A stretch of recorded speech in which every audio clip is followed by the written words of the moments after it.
Ecofeminismos. Por que mulheres, animais e natureza sob o mesmo olhar?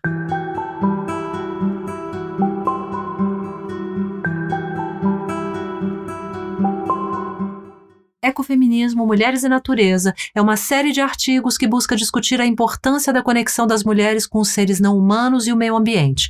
A série tem como objetivo abordar as questões éticas e morais, além das questões culturais, sociais e econômicas relacionadas ao feminismo, veganismo e ecologia. Qualquer tema contra-hegemônico suscita críticas e questionamentos, especialmente por parte daqueles que querem manter a supremacia e não abrir mão de seus privilégios.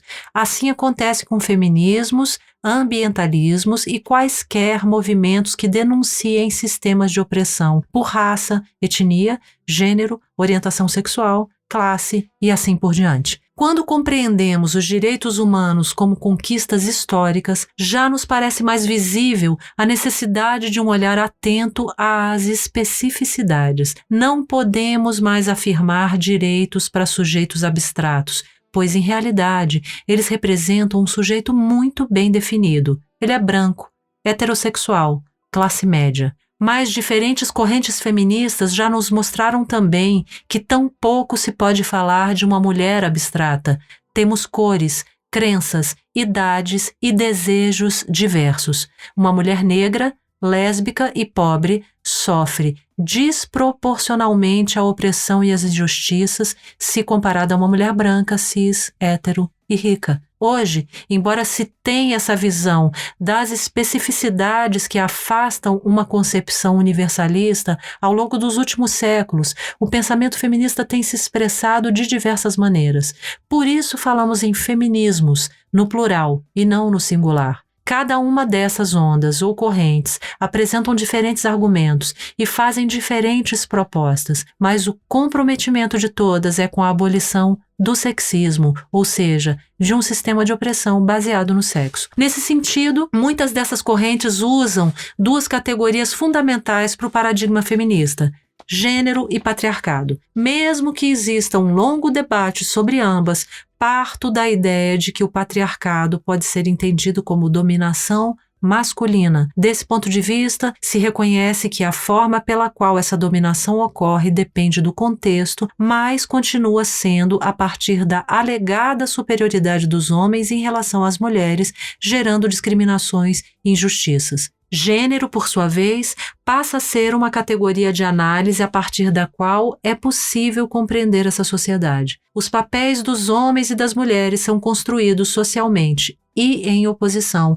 a partir do sexo, determinando que o espaço público é deles e o privado é nosso. Nessa lógica, nossa voz é silenciada e a própria legitimidade de reivindicarmos nossos direitos é questionada pelo machismo, de forma misógina. Por trás desse pensamento funciona uma lógica dualista que associa os homens ao público e as mulheres ao privado, de forma também assimétrica, na medida em que os primeiros são mais valorizados em detrimento das mulheres e da esfera privada.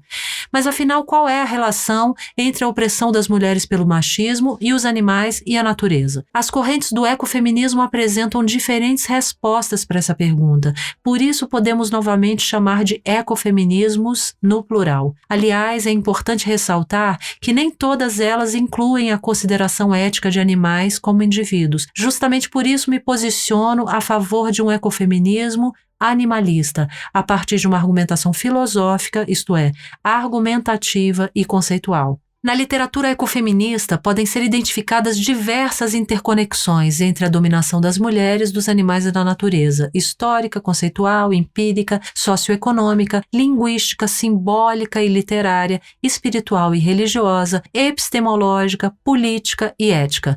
Todas essas interconexões reforçam a necessidade de analisar criticamente os dualismos a partir dos quais nossa sociedade está estruturada e, especialmente, rompendo a barreira da espécie e, a partir da ampliação do círculo de moralidade, considerar também moralmente os animais e a natureza. Embora todas sejam importantes para corroborar a necessidade de um olhar atento às relações entre diferentes formas de opressão, A conexão empírica evidencia de maneira explícita essa necessidade.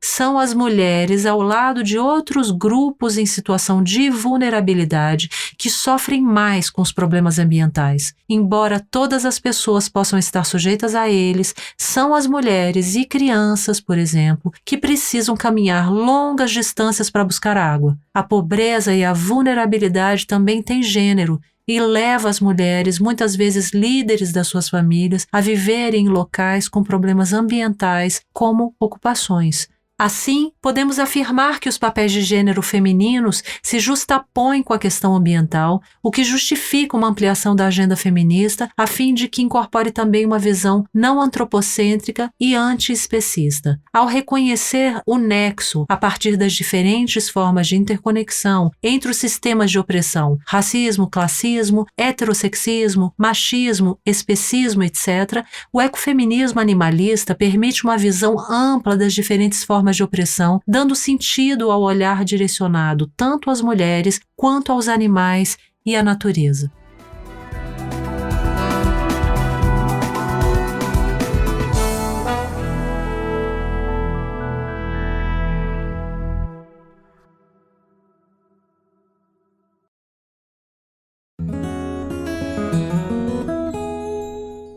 Conheça o Politicamente Incorreto e Ambientalmente Também, nosso podcast mensal sobre política e meio ambiente, sempre com pessoas convidadas debatendo as convergências entre Brasília e sustentabilidade. O Politicamente Incorreto e Ambientalmente Também faz parte do trio de podcasts do site Modifica.